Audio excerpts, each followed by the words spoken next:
Bonjour et bienvenue sur le podcast Ayurveda, le premier podcast francophone dédié à cette médecine traditionnelle indienne.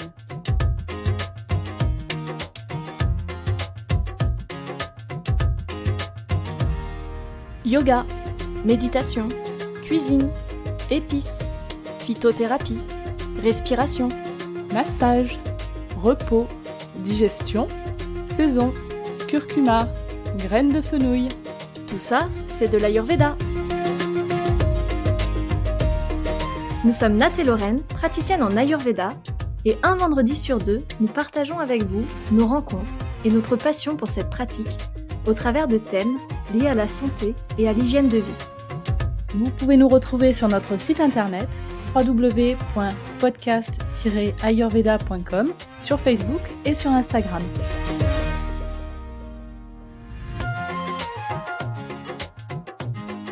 Nous accueillons Rita, naturopathe et thérapeute en Ayurveda. Rita nous propose de croiser nos regards entre naturopathie et Ayurveda, deux médecines reconnues par l'OMS comme des médecines traditionnelles. Vous avez peut-être déjà hésité à consulter en naturo ou en Ayurveda. Nous allons voir quelles sont les similitudes, les différences entre ces deux médecines. Bonne écoute! Bonjour Rita et merci de nous avoir rejoints dans le podcast. Bonjour. On est ravis de te recevoir. Rita, tu as toujours été dans le domaine médical en fait. Tu as exercé comme infirmière pendant 5 ans. En parallèle, tu as étudié la naturo et la réflexologie plantaire en France. Et puis l'Ayurveda en Inde. Et puis au retour d'un voyage initiatique de 6 mois en Asie, là tu te décides à ouvrir ton cabinet à Marseille. Et aujourd'hui, tu es donc naturopathe et thérapeute en Ayurveda.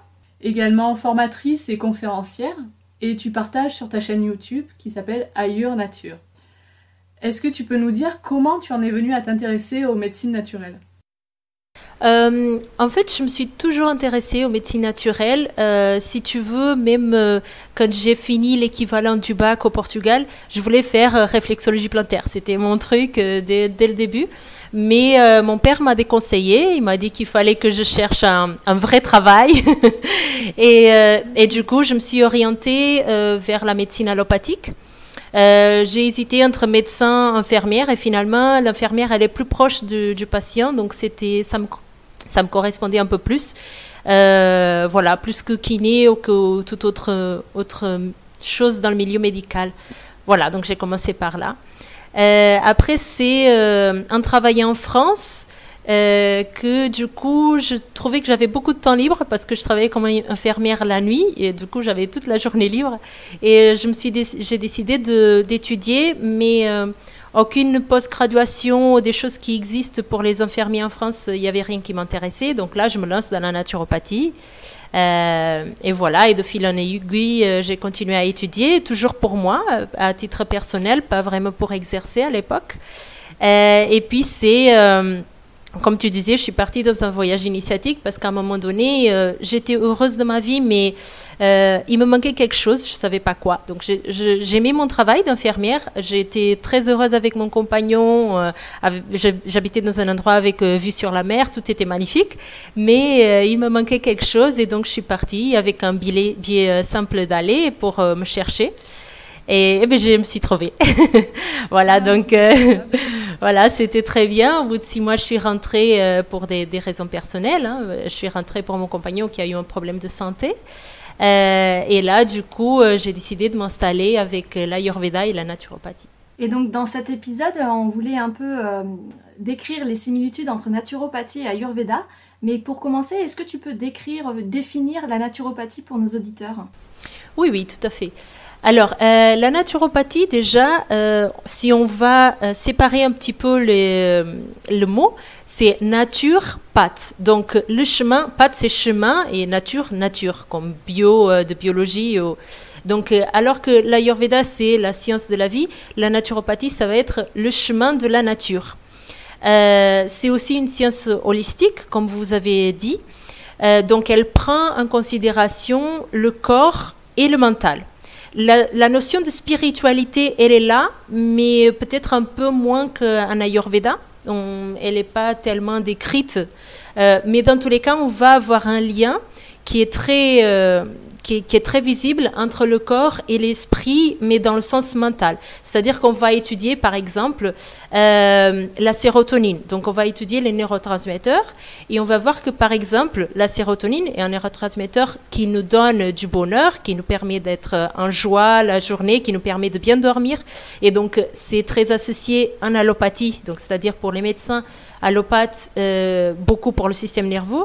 Pour nous, en naturopathie, on va dire que c'est très lié avec le système digestif parce que la sérotonine, elle est créée au niveau des entérocytes, au niveau du système digestif. Donc, on va retrouver toujours ce lien entre le corps et l'esprit, le corps et le mental plutôt, mais on va toujours on va chercher la particule, la cellule, la molécule. Voilà. Je voulais juste savoir, la naturopathie et l'Ayurveda, c'est toutes les deux des médecines traditionnelles. Elles sont reconnues par l'OMS. L'Ayurveda est reconnue par l'OMS depuis 1982. C'est la médecine traditionnelle la plus ancienne au monde. Qu'est-ce qu'il en est de la naturopathie par rapport à l'OMS, à la reconnaissance de la naturopathie? Alors, par la OMS, je ne sais pas exactement, mais dans tous les cas, la naturopathie, c'est un brevet qui a été posé en 1902 aux États-Unis. Donc, c'est quelque chose qui s'exerçait déjà avant, un petit peu comme l'Ayurveda. Donc, ça s'exerçait depuis plus de temps, mais il n'y avait pas vraiment un nom, il n'y avait pas quelque chose qui était breveté. Donc, ça a commencé à être beaucoup plus connu par la suite, une fois que ça a été breveté aux États-Unis en 1902. Voilà. Ok. Et comment ça se développe, la naturopathie en Occident? Parce qu'on sait que, bon, pour l'Ayurveda, on sait que ça arrive petit à petit, que vraiment la pratique de l'Ayurveda progresse beaucoup en Occident. Comment ça se passe pour la naturopathie, pardon? Est-ce que c'est répandu? Est-ce que, par exemple, les consultations sont remboursées? Alors, il y a des grands efforts qui se font par l'Omnes. C'est l'association qui regroupe un petit peu tous les naturopathes qui ont fait une formation un peu plus sérieuse, entre guillemets. Donc, ils regardent un petit peu la formation qui ont fait les professionnels et ils les regroupent. Et du coup, ils font vraiment des gros efforts pour essayer de la légaliser. Pas qu'elle soit reconnue en tant que médecine, parce que ça, c'est pas possible en France, mais pour qu'elle ait un statut un peu comme il existe pour l'ostéopathie. Vous voyez? Donc, il y a eu, à un moment donné, beaucoup de mutuelles qui ont commencé à rembourser la naturopathie. Après, il y a eu une vague un peu anti-naturopathe de la part des médecins, donc ça a rechuté un petit peu. Donc, c'est-à-dire qu'il y a quelques années, j'avais des personnes qui se faisaient rembourser les séances par leur mutuelle. Actuellement, selon les mutuelles, c'est peu possible. Je ne sais pas s'il y a encore aujourd'hui des mutuelles qui remboursent, mais dans tous les cas, il y a beaucoup d'efforts qui se font par l'Omnes pour aller dans ce sens-là. Donc, les ostéopathes, il y en a beaucoup où on arrive à avoir un remboursement de, par exemple, 30 € par séance aux 90 € par an, des choses comme ça. Donc, c'est un peu ce qu'ils essayent de faire avec la naturopathie. Voilà. Pour préparer l'interview d'aujourd'hui, nous avons regardé une vidéo que tu proposes sur ta chaîne YouTube où tu parles des grands principes de la naturopathie et tu expliques qu'il y a des similitudes avec l'Ayurveda, mais également quelques différences. Donc, un des premiers principes, c'est celui du vitalisme. Il ressemble beaucoup au principe du prana en Ayurveda, qui est l'énergie vitale. Est-ce que tu peux nous expliquer cette notion de vitalisme ? C'est exactement la notion du prana. C'est la même chose. En fait, c'est en médecine ayurvédique, on a le prana, mais si on regarde par exemple la médecine chinoise, on va parler de chi ou du ki. En médecine népali, ils ont la même notion. C'est des notions qui existent un petit peu dans toutes les médecines traditionnelles. Donc, c'est cette notion de qu'il existe une force qui est plus profonde, qui est plus grande que nous, et c'est un petit peu, en naturopathie, on va l'assimiler au système immunitaire, mais c'est pas tout à fait le système immunitaire, comme vous savez, parce que vous pratiquez l'Ayurveda. Donc, en naturopathie, on va comprendre ça comme quelque chose qui va permettre au corps et à l'esprit de se auto-régénérer. C'est-à-dire qu'on comprend que le thérapeute, le naturopathe, il ne va jamais soigner son client, la personne qui va le consulter. Il va toujours conseiller et c'est le corps qui va se auto-régénérer parce que le conseiller, il a pu mettre en place des choses qui permettent au corps de s'auto-régénérer. Et s'auto-régénérer, pourquoi ? Parce qu'il a cette énergie vitale. Voilà. Donc en fait, il y a un peu le même principe d'ailleurs que nous on applique en Ayurveda, enfin toi aussi sûrement en Ayurveda, c'est que notre client il a la responsabilité de sa propre santé du coup. Hein. Tout à fait, tout à fait. Et ça, c'est quelque chose que vraiment, dans toutes les écoles de naturopathie, c'est vraiment, on insiste vraiment beaucoup, c'est que ne prenez pas la grosse tête, parce que ce n'est pas vous qui soignez, c'est le corps de la personne qui se soigne. Voilà. Donc ça, c'est vraiment quelque chose qui est très, très présent. Il y a un deuxième principe qui est très important en naturo, d'ailleurs comme l'Ayurveda, c'est 2 médecines qu'on dit holistiques, parce qu'elles prennent en compte donc l'être dans sa globalité. Et contrairement à la médecine occidentale moderne, en fait, où on va s'occuper principalement du corps, en Ayurveda, on intègre aussi la dimension du mental et la dimension aussi spirituelle. Est-ce qu'en naturopathie, ça se passe de la même manière? Oui, alors je voudrais juste dire une chose parce que cette idée qu'on a que l'allopathie ne prend pas en compte l'être humain comme du point de vue holistique, c'est un petit peu faux. Je t'explique pourquoi. Moi j'ai fait mes études d'infirmière et la première année, tu entends l'être humain est notre holistique. Tu as ce mot à la bouche toute la première année. Au Portugal, on a 4 ans d'études en infirmière par rapport en France que c'est 3 ans. Donc peut-être qu'en France, c'est un petit peu moins, mais dans tous les cas, c'est très présent aujourd'hui, surtout dans les personnes qui font des recherches aujourd'hui dans les soins infirmiers et en médecine. Il y a des vraies recherches scientifiques qui se font dans ce sens. Donc de comprendre le lien entre le corps, le mental et l'esprit de l'être humain. Qu'est-ce qui se passe après? C'est que l'hôpital, c'est une entreprise où il faut faire un certain chiffre d'affaires et que du coup, on va mettre des employés que sont du coup les kinés, les infirmiers, les médecins, etc. Et on va leur dire, soyez les plus performants possibles, c'est-à-dire faites les tâches. Donc finalement, on n'a pas le temps dans notre vie au quotidien de nous occuper de la personne d'un point de vue holistique. Mais on l'apprend. Donc, c'est déjà quelque chose. C'est qu'au moins, on a cette notion en nous que la personne, elle est en tout. Après, dans la pratique, c'est pratiquement impossible parce qu'on est un petit peu pressé il y a tellement de choses à faire. On est peu d'infirmiers pour beaucoup de patients. Donc, c'est vraiment quelque chose de difficile à accomplir.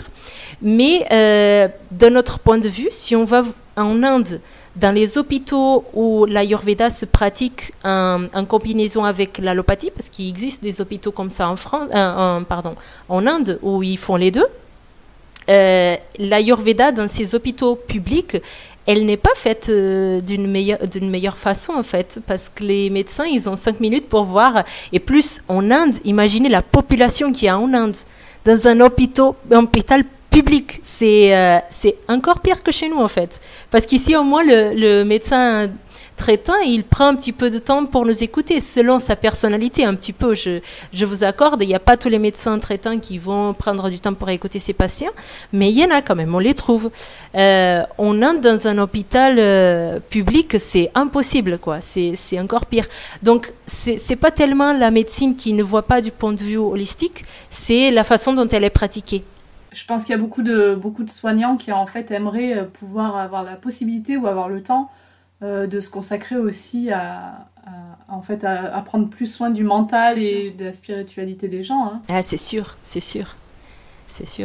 Et en naturopathie, oui, justement, c'était ça ta question. Donc, nous, on apprend beaucoup. Et par contre, comme on est en cabinet, normalement, on s'occupe d'une personne à la fois, on a le temps de le faire. Comme en Ayurveda, on a le temps de le faire. Après, c'est juste qu'en naturopathie, on a cette notion de spiritualité, elle est un petit peu moins présente parce qu'on n'a pas tout le samkhya, tout ce qu'on comprend en Ayurveda. On a une compréhension autre, même de l'univers en fait. On a une compréhension autre en Ayurveda qui est plus large. En naturopathie, on va vraiment se focaliser sur la personne comme un tout, mais on ne va pas la connecter avec son être supérieur, avec toutes les autres personnes qui sont sur la planète. Voilà, il n'y a pas cette relation-là en naturopathie. Donc pour les personnes qui sont en recherche un petit peu de spiritualité, qui veulent aller plus loin à ce niveau-là, il vaut mieux peut-être que ces personnes-là se dirigent plutôt vers l'Ayurveda alors.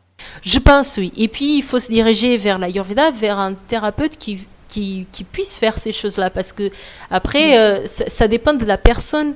C'est aussi ce que je dis aux personnes qui me demandent où est-ce que je vais me former, il y a beaucoup de personnes qui me demandent, et pour la naturopathie et pour l'Ayurveda, quelle est la formation que je dois choisir.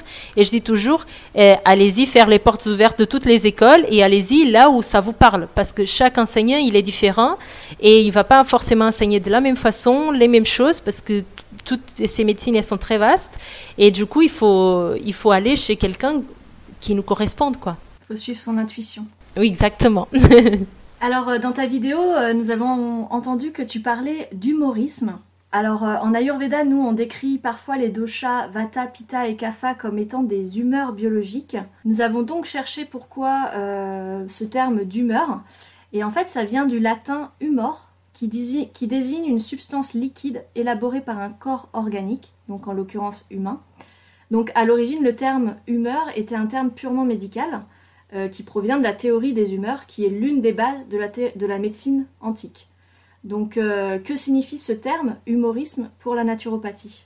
Alors, c'est exactement ce que tu as dit. Donc, on a des fluides, des humeurs, ce qu'on appelle les humeurs dans le corps, qui vont nous donner, pas les doshas, parce que ce n'est pas du tout la même vision, mais qui vont nous donner des morphotypes. Okay.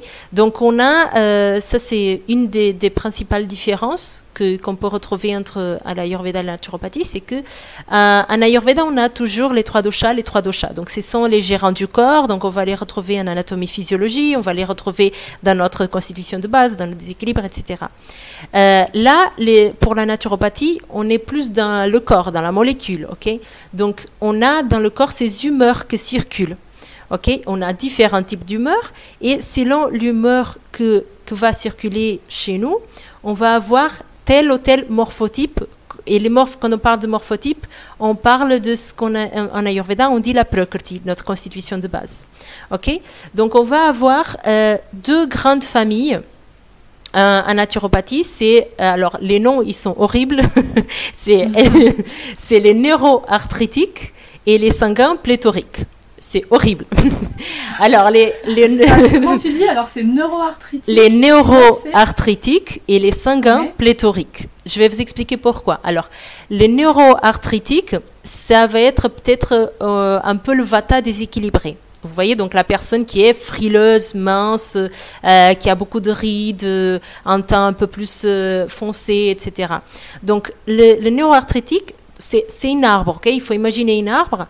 Donc, il y a les deux branches, mais après, subdivise. Et donc, plus on va loin dans la branche, plus on va retrouver la personne de plus en plus nerveuse. Donc, il y a, d'abord, on appelle ça le respiratoire, on a différents noms, jusqu'à retrouver le grain nerveux, ok?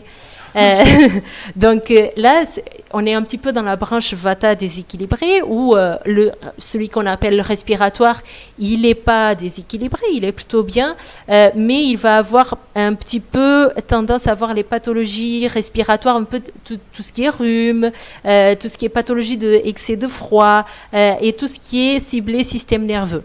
Okay. Plus on continue dans la branche, plus on va retrouver une personne de plus en plus stressée, etc., déjà avec des problèmes. Plus c'est avancé et plus c'est là depuis longtemps, ça va donner des problèmes articulaires. Okay.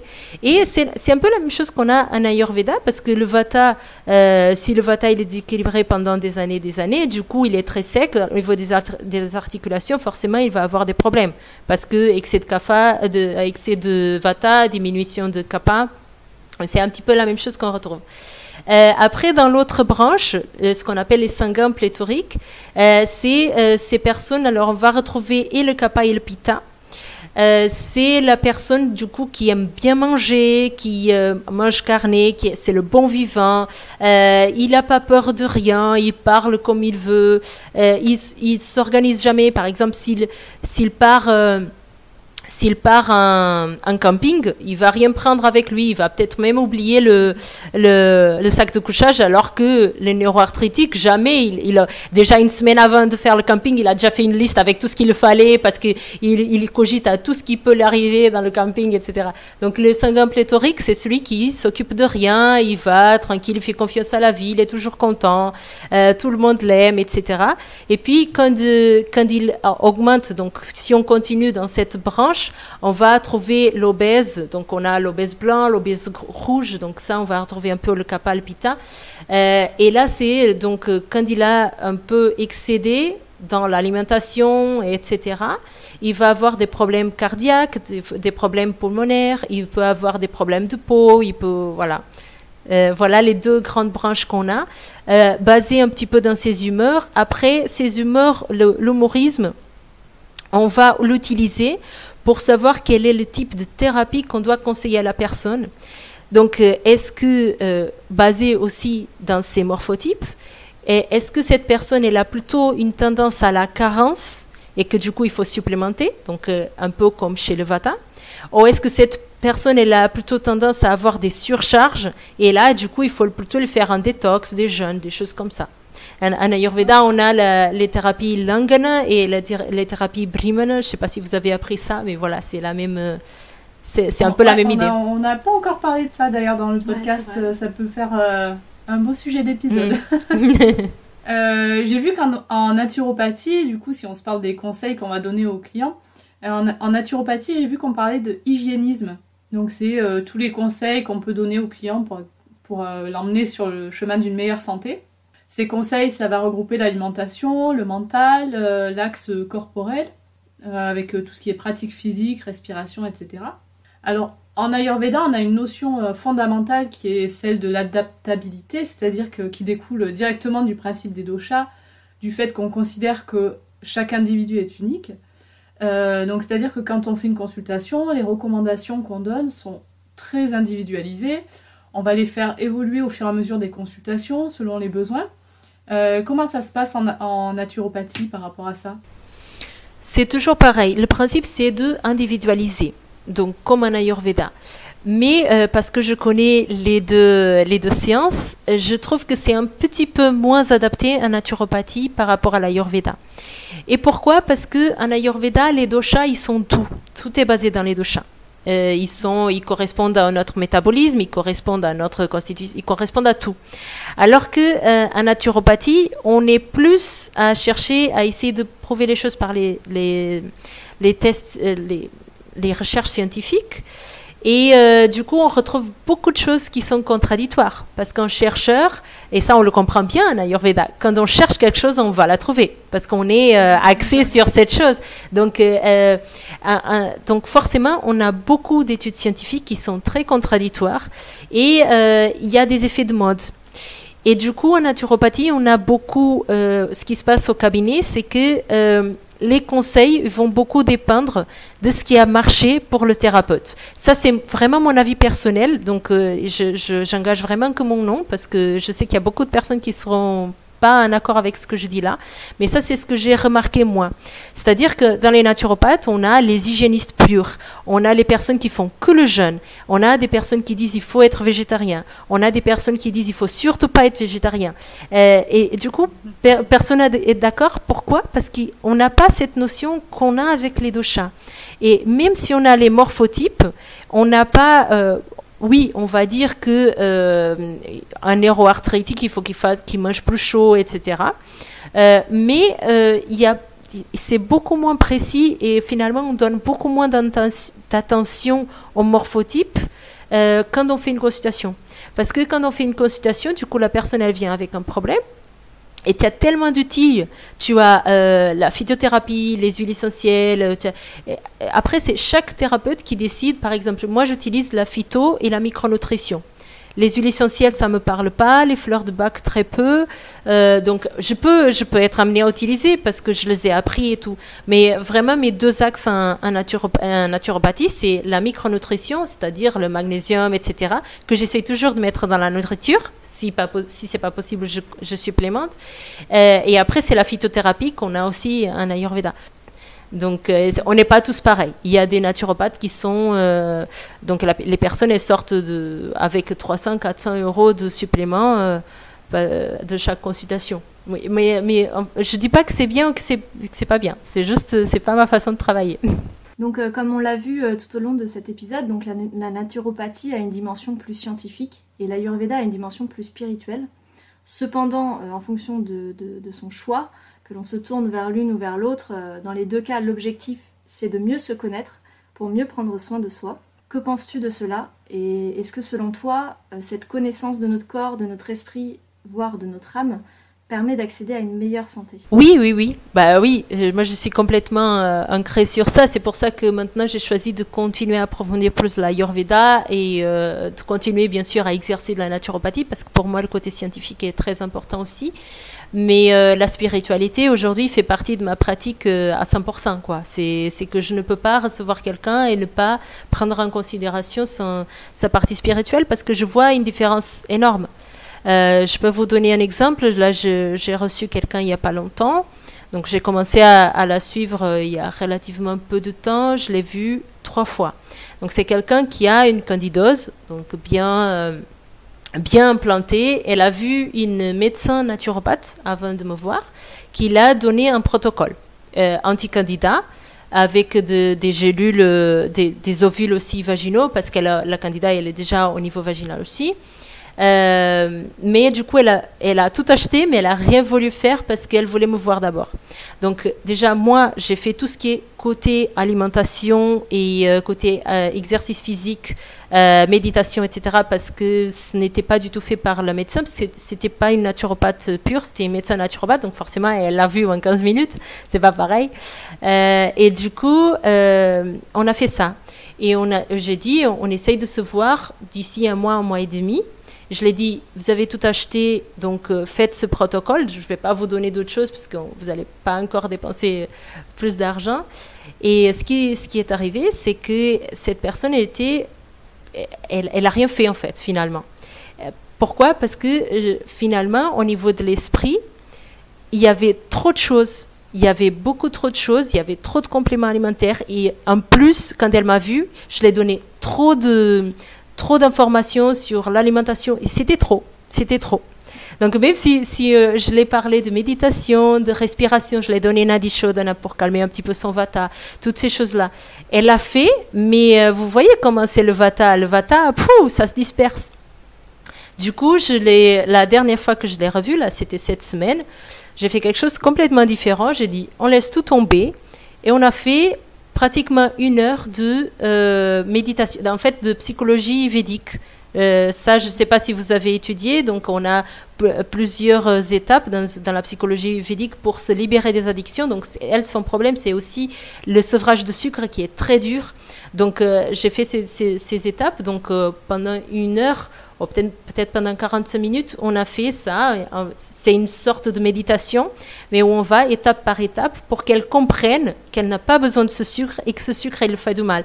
Et donc, elle a compris dans son corps que ce sucre, il ne fait pas du mal. Et du coup, là, on va vraiment étape par étape. C'est-à-dire que maintenant, je l'ai dit, stop tous les compléments alimentaires. Je l'ai dit de continuer les ovules parce que elle a vraiment des vrais symptômes qui le dérangent complètement dans sa vie. Donc, on traite un petit peu ce côté symptomatique, même si ce n'est pas ça la vision de l'Ayurveda. Chez elle, on ne peut pas tout faire d'un coup, parce que sinon elle se déstabilise. Et elle m'a fait ça 2 fois. 2 fois, elle m'a appelé, elle a dit, j'ai besoin d'un rendez-vous tout de suite parce que j'ai rien fait. Et je dis, non, mais ça ne sert à rien, en fait. Ça ne sert à rien. En fait, il faut mieux faire petit à petit.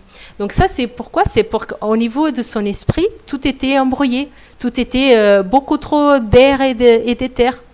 Ça partait dans tous les sens. Trop d'éparpillement, trop de vata. Et du coup, il faut d'abord calmer ça pour qu'on puisse continuer. En naturopathie, on a moins cette notion. Par contre, on a tout ce qui est études scientifiques très bien décrit. Et ça, c'est très important, surtout pour une personne qui est pitta, qui cherche à tout comprendre. Une personne qui a vraiment besoin d'être rassurée. La naturopathie, là, je trouve que c'est quelque chose de fondamental dans ma pratique parce que je peux expliquer à cette personne ce que je vous ai expliqué sur la sérotonine, par exemple. Je peux l'expliquer exactement pourquoi il faut prendre, par exemple, du griffonia, c'est une plante qu'on utilise en naturopathie, pourquoi il doit la prendre à 16h30, par exemple, s'il a la fringale à 17h. Donc, je l'explique exactement quel est le processus que ça fait, qu'est-ce que le précurseur de la sérotonine va faire pour qu'il soit bien et qu'il n'ait plus de fringales. Vous voyez? Donc ça, je trouve que les deux sont complémentaires à ce niveau-là.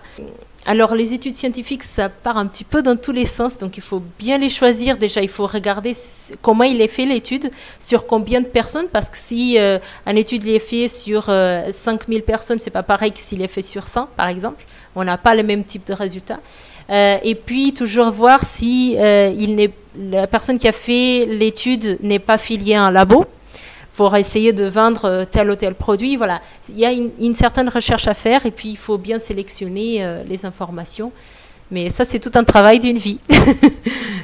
Oui, ça doit être un gros travail, effectivement. On arrive à la fin de cet épisode. Est-ce qu'il y a des choses que tu veux rajouter? Peut-être qu'on aurait oublié de parler quelque chose d'important pour toi en naturopathie? Non, parce que on a vu un petit peu, on a vu les 5 axes de la naturopathie. Oui, on voit au niveau de l'équilibre. Après, c'est peut-être dans les différences qu'on n'a pas tellement exploré, mais c'est peut-être moins important parce que les personnes connaissent bien. Une autre grande différence pour moi, c'est l'agni. C'est qu'en naturopathie, on n'a pas la notion d'agni. Qui est une notion très importante en Ayurveda, effectivement. Oui, ça, dans ma pratique, ça a été flagrant.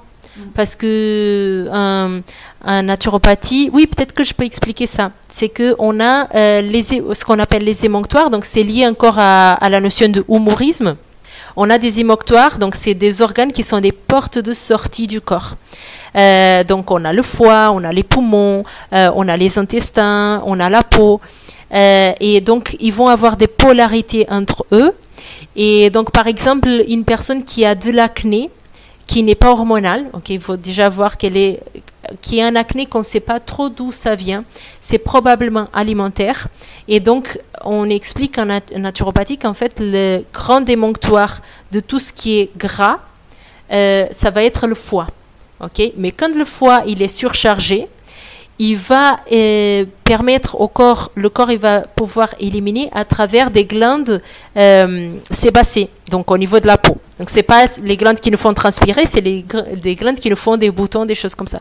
Donc s'il y a un bouton qui n'est pas hormonal, on voit qui est un peu plus là quand on fait des excès alimentaires, on va faire par exemple un détox de foie avec des plantes, et ça va permettre d'éliminer l'acné.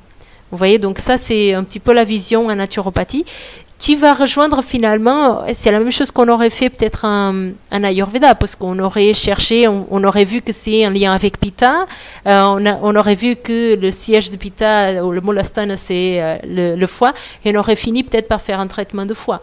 Je ne sais pas, mais du coup, c'est juste pour vous montrer un petit peu la vision en naturopathie. Oui, parce qu'en Ayurveda, on parle de Agni, qui est une notion fondamentale, parce qu'en fait, quand on reçoit un client en consultation en Ayurveda, une des premières choses qu'on va étudier, c'est la qualité de son Agni, de son feu digestif, puisque c'est vraiment une condition fondamentale à la bonne santé. Exactement. Alors que nous, on ne va pas parler d'Agni, la naturopathie, elle va dire il faut voir si la personne digère bien. Mais il n'y a pas la notion d'agni directe. C'est-à-dire qu'on va dire, oui, c'est un problème de perméabilité intestinale, donc on va se retrouver à donner de la glutamine pendant 3 mois, 6 mois, 1 an, alors que peut-être qu'à la base, c'était tout simplement un problème d'acné et qu'on n'a pas stimulé ce feu digestif et du coup, la barrière intestinale, elle est peut-être parfaite et on ne l'a pas vue. On n'a pas vu que la digestion venait de problèmes d'acné parce qu'on l'a pas. On considère les intestins, c'est primordial en naturopathie. Tout le tube digestif il est primordial, on l'étudie beaucoup en naturopathie, mais on n'a pas la notion d'acné, que finalement c'est une vision fonctionnelle. Et on a moins parce qu'on est plus dans la molécule en naturopathie. Donc tout ce qui est en Ayurveda, on a les shrotas, on a plein de choses qu'on voit pas, qui c'est pas palpable. En naturopathie, on est dans c'est une vision holistique, mais qui reste dans tout ce qui existe, dans tout ce qui est concret. Donc forcément, l'agni, on le voit pas. On le voit que par son fonctionnement. Donc voilà, c'est une grande différence que je trouve à ce niveau. Et en Ayurveda, on aime beaucoup les petits rituels. Est-ce qu'il y en a en naturopathie et quels sont tes rituels, toi, pour une bonne santé au quotidien? Moi, je suis beaucoup plus Ayurveda que naturopathie aujourd'hui. Donc, mes rituels, ils sont tous ayurvédiques. Hein. Donc, je fais le Nadi Shodhana tous les soirs. J'essaye de me faire... Alors, maintenant, j'ai un bébé. J'ai un bébé qui a presque 9 mois. Donc, j'arrive pas toujours à faire la méditation. Donc, quand je peux, j'essaye de me poser, j'essaye de faire les choses en conscience. Le matin, je fais toujours, ça je l'ai pas perdu, l'oliation des narines. Je le fais avec le brahmi parce que je l'ai ramené de l'Inde. J'ai plus le temps de faire mon abhyanga alors que ça me faisait tellement de bien. J'ai pas le temps. Et le verre d'eau chaude le matin, je le fais à chaque fois aussi. Et des fois, par contre, c'est plus du tout la même heure parce que je suis sur les horaires de mon fils maintenant. En naturopathie, on peut avoir des rituels, mais on les appelle pas rituels. On les recommande pas à chaque fois. C'est moins clair qu'en Ayurveda. Mais on peut recommander, par exemple, le verre d'eau chaude avec le citron. Mais le problème, encore une fois, c'est que comme on n'a pas la description des doshas, on va les recommander un petit peu à tout le monde. Et vous savez, c'est pas forcément bon pour tout le monde. Donc, on a des petits péchés comme ça en naturopathie. Ça dépend un petit peu du formateur qu'on a eu aussi. Ça dépend aussi, comme je vous disais, de ce qui a marché pour le thérapeute. Donc, si ça a marché pour lui, il va le conseiller parce qu'il se dit c'est bon. Mais il y a moins cette adaptation. Voilà. Donc, oui, on a le verre de chaude avec le citron. Il n'y a pas du tout d'épices, par contre. Il n'y a pas du tout les oleations, les choses comme ça. Il y a beaucoup moins de rituels qu'en Ayurveda. Est-ce que tu peux nous dire quels sont tes projets pour les mois et les années à venir ? Oui, alors là maintenant, moi je suis en période maman. Donc mes projets à court terme, c'est vraiment de m'occuper, parce que je me dis que je suis remplaçable en tant que thérapeute, mais en tant que maman, je ne suis pas remplaçable. Donc, ce que j'ai mis en place maintenant, c'est que j'ai diminué beaucoup mon activité. Je travaille pratiquement que le week-end et très peu en semaine. Donc, c'est que moi et mon compagnon qui nous occupons de lui. Et il n'est pas à la crèche. Donc, dès que ce sera possible, je veux du coup augmenter un petit peu mon activité à nouveau. Et là, dans les projets qui se passent maintenant, c'est que je suis en collaboration avec Matheus Macedo, c'est un vaidya brésilien qui est super, que j'adore. Et du coup, je travaille en collaboration avec lui pour traduire ses vidéos de formation sur ma chaîne YouTube. Donc, je sais pas si vous avez vu ça, ça vaut vraiment le coup pour tous les thérapeutes. C'est vraiment très, très complémentaire de quoi que ce soit comme formation qu'on puisse faire. Donc, on étudie shloka par shloka toutes les... On a commencé par l'Ashtanga Hridayam, donc on va faire tous les shloks de tous les chapitres de ce livre. Et après, on fera la Charaka Samhita et après, finalement, la Sushruta Samhita. Donc, c'est un projet qui a commencé maintenant, qui a commencé il y a quelques semaines, qui était en vue depuis un bon moment, parce que ça fait un moment que j'échange avec Matheus Macedo dans ce sens, mais j'avais pas eu le temps encore. Et donc, ça va continuer pendant des années. Et après, moi, j'aimerais beaucoup de faire d'autres types de formations en ligne, en présentiel, mais ça, c'est vraiment dès que j'aurai le temps, parce que là, c'est pas le moment. Voilà. La dernière question de cette interview, c'est une question qui est très rituelle dans le podcast. C'est l'instant de gratitude. Alors, qui aimerais-tu remercier, ou de manière plus globale, qu'est-ce que tu aimerais remercier ? Alors, je remercie 2 personnes parce que ça va ensemble, c'est mon chéri et mon bébé. C'est rigolo parce que là, je fais un travail sur l'intuition en ce moment et donc tous les jours, je dois remercier 5 personnes aux situations, au contexte et en fait, ils sont tout le temps là, les 2. c'est vraiment la plus grande joie que j'ai dans ma vie et autant au niveau personnel qu'au niveau professionnel, parce que si on n'est pas épanoui au niveau personnel, on ne peut pas être épanoui au niveau professionnel et vice-versa. Et mon compagnon, il me donne beaucoup de force et il me stimule beaucoup à faire ce que j'aime. Donc, c'est vraiment... je le remercie de tout mon cœur. Bah écoute, merci beaucoup Rita pour ce partage et pour ta participation au podcast. C'était très intéressant. Merci à vous de m'avoir invité. Avec plaisir. Et on recommande aux personnes, aux auditeurs qui ne connaissent pas ta chaîne YouTube d'aller voir et de s'abonner parce que c'est très intéressant pour découvrir et approfondir les notions d'Ayurveda. On mettra en note d'épisode les liens vers ta chaîne YouTube, vers les endroits où les gens peuvent venir te retrouver. Et puis on te dit merci beaucoup Rita, à bientôt. Merci, à bientôt. Merci pour votre écoute. Si comme nous vous aimez cette idée de podcast sur l'Ayurveda, n'hésitez pas à nous encourager avec une note ou un commentaire sur votre plateforme d'écoute de podcast et bien sûr, en vous abonnant au podcast. Vous pouvez nous retrouver sur notre site internet www.podcast-ayurveda.com ou sur notre page Facebook Podcast Ayurveda par Nat et Lorraine. À très bientôt!